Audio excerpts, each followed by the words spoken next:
বাবা স্পিডে দৌড়ে নামে এত স্পিডে এত পর্যন্ত উঠছি, আরো অনেক দূর ওই টপ ফ্লোরে ওই যে দেখা যাচ্ছে।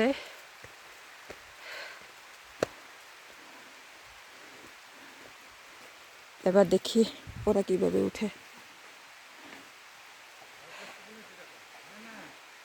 এত স্লো, আমার তো এখানেই খিদা লেগে গেছে গো।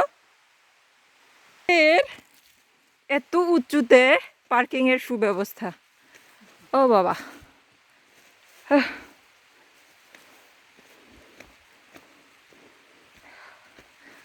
ওরে উঁচু, হয় সুখিয়া ভ্যালি, ও বাবা রে।